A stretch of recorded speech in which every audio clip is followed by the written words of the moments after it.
Hello दोस्तों, नमस्कार। मैं हूँ रेखा उपाध्याय। नीरज के चैनल पे आज एक बहुत प्यारा गुजराती सुनाई जा रहा है। सबको अच्छा लगे तो कमेंट कीजिए। चिट्ठिया पे चिट्ठिया लिखी भेजे राजा दशरथ, दियले जनक जी के हाथ रे लालना मायर, दियले जनक जी के हाथ रे पनवा कमलवा छवाया मोरे समरी, अरे जहाँ उतरई बेटा हमारे ललना मायर, जहाँ उतरई बेटा हमारे ललना। पनवा कमलवा छवाया मोरे समरी, अरे जहाँ उतरई बेटा हमारे ललना मायर, जहाँ उतरई बेटा हमारे ललना।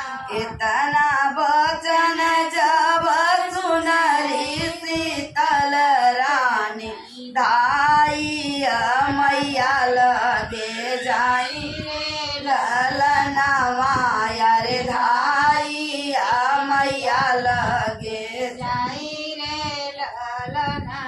इतनी संपत्ति पैया कहाँ से आई, अरे का बेटी रही है कुंवार रे ललना मायर, का बेटी रही है कुंवार रे ललना।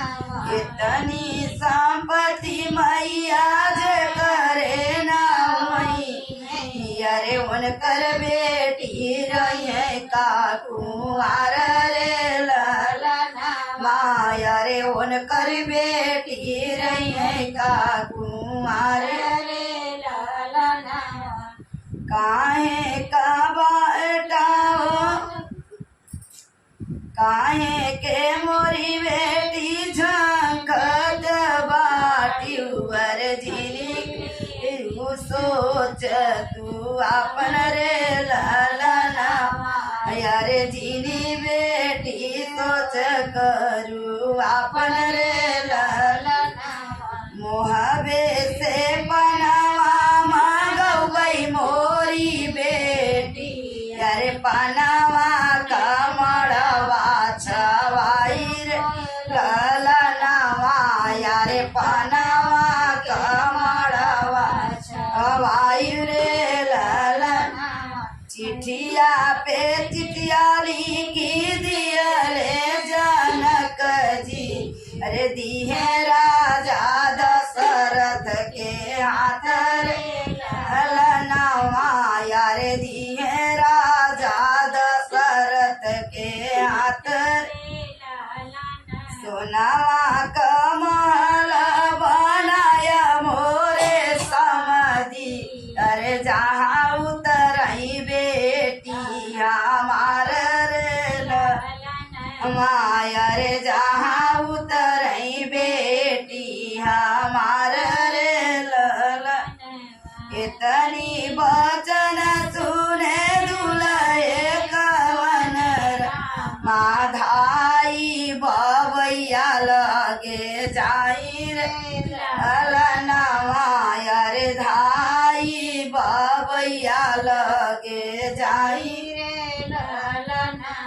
इतनी संपत्ति जे करे ना होई है बाबा, यारे ओकर बेटा रहले कुंवार रे ललना माया, रे ओकर बेटा रहले कुंवार रे ललना।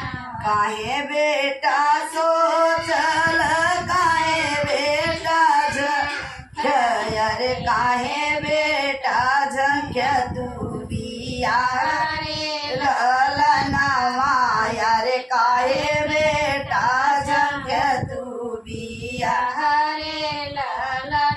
तोहरा जे ससुर दाहे जम के देई, यारे बखरी में सोनावा मीढ़ाऊ बरेला नवा यार बखरी में सोनावा मीढ़ाऊ बरेला नवा सोनावा मीढ़ाई बेटा बहुले भैया रे ले भई बजना बजाई रे लालना माया रे ले भई बजना बजाई रे लालना लाले लाले डोलिया ओ मरवा लगऊ भैया रे उतरियई है बहुअर हमारे लालना माया रे भरी जाई है आंगना हमारे रे लालनवा जवने आंगनवा में बहु मोर डोली यारे उगी है आजोरिया करात रे लालनवा यारे उगी है